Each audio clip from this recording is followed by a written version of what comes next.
The second guideline in conscious dance is to keep moving, to stay in movement. And this is between staying present, the first guideline, and staying in movement, or to keep moving as a second guideline. This is the foundation guidelines of the practice of conscious dance. When we are applying these two aspects to our dance, it becomes dance awake. It becomes an ability to really take yourself into a journey of exploration, of uncovering aspects of your being that you've never known before, and now integrating and embodying in your movements and in your expression and in your gestures. So to stay moving is a very, very important aspect of the work of this particular practice. What it really entails or means is to become present to the movements. Movement implies change. When there's a movement, when something moves, it's changing from what it was to something new. In each moment and in each movement, it's constantly in a state of change. So keep moving is a fundamental truth of the universe, of what's happening in the universe, which is changing all the time.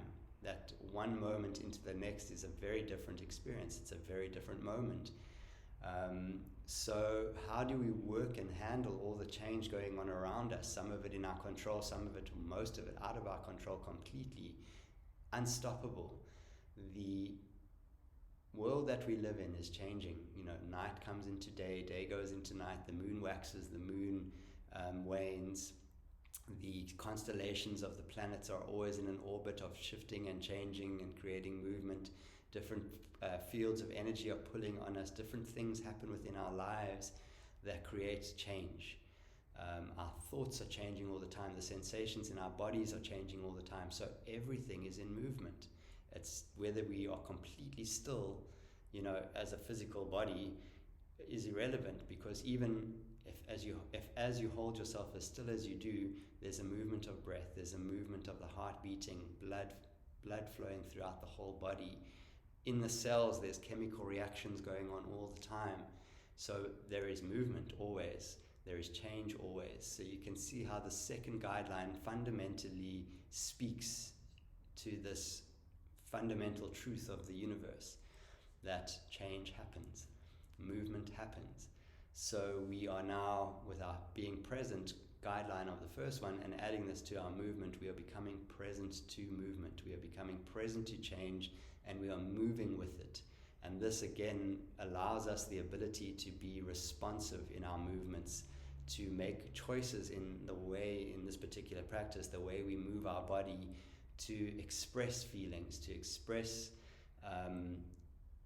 the things that are alive within ourselves, in our shapes, in our forms, in gesture. And moving doesn't mean it needs to look like a dance. Just because we call it dance awake doesn't mean it has to be a dance that is known or choreographed. It's not like that at all. You're free to move however you want to move, and even just watching the movement of your breath in your body is a movement, is a dance.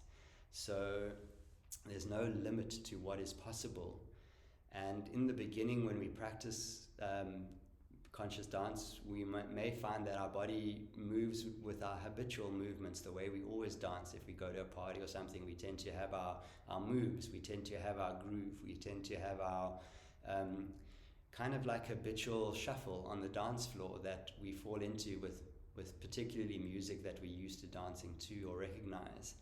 So when you come to a conscious dance class, you are experiencing a whole myriad of music. It's multi-genre. There's music from all different kinds of genres that we bring in, fast songs, slow songs, all of this type of thing, which is encouraging different kinds of movement, because we want to develop, if you think of movement as a language, we want to develop our vocabulary. We want to be able to respond in many ways to the music in the case of Dance Awake, but also to the music of your life. It doesn't always have to be the same movement to, everything that comes at you. It can be, now this particular moment calls for this, and this particular moment calls for this, and something else, it wants that, So we're able to then explore through practice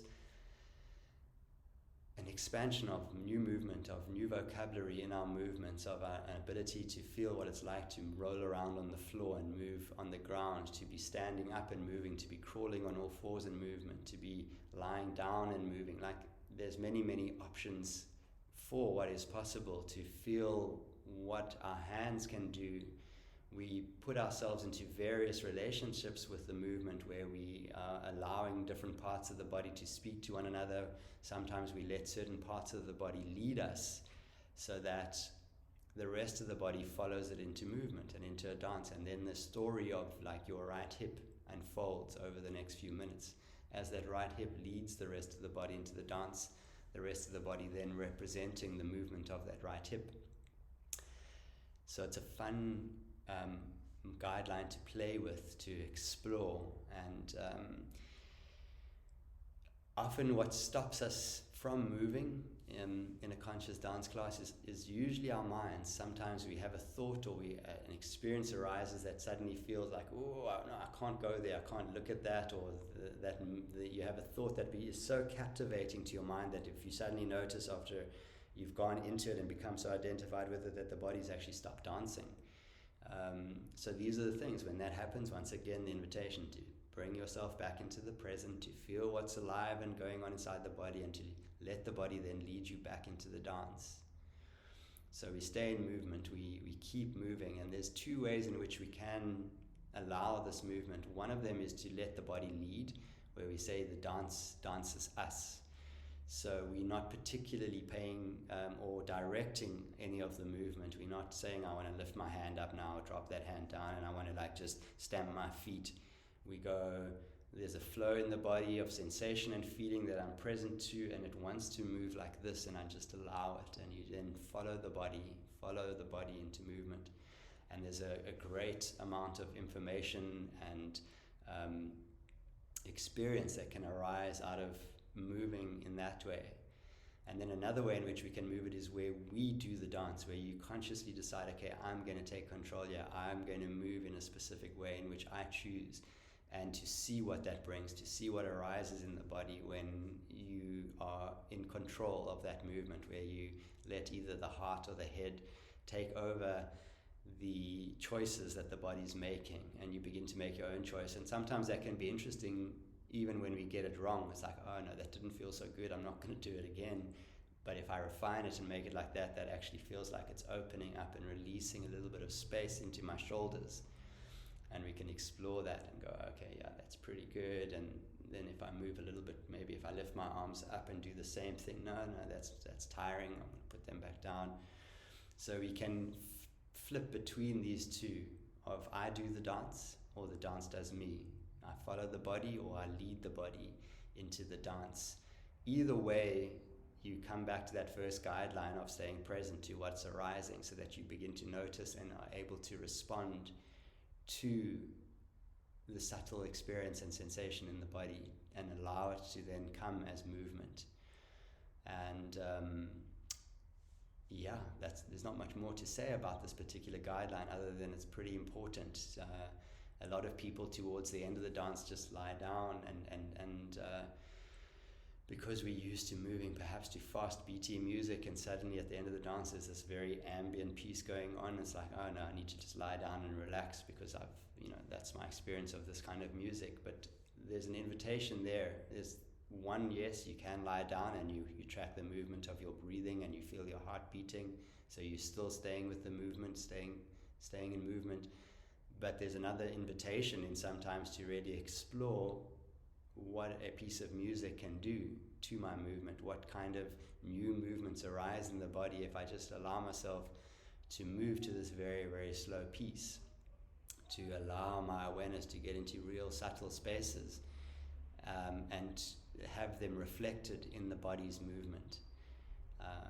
Can be very, very insightful. And often it's the way to move with certain things that are very subtle and sensitive, and would otherwise be missed in a vigorous, hard dance, which overrides with its own sensation often the more subtle experiences. So we want an across-the-board experience, which is how the class is set up. It's how the wave of music works in a class, all of these other aspects are here to really help you facilitate a deepening and expansion into the moment through the first guideline, and then an exploration of being able to stay in movement with the change, with the changes, and to acknowledge that in moving your body through a class, you too are changing, and everything that's moving inside you is changing. All the sensations and feelings are changing, so that one arrives at the end of a class very, very, very different to the state that they arrived in the class at the beginning. And this is all done through going with the flow of that movement, going with the flow of change. So stay moving.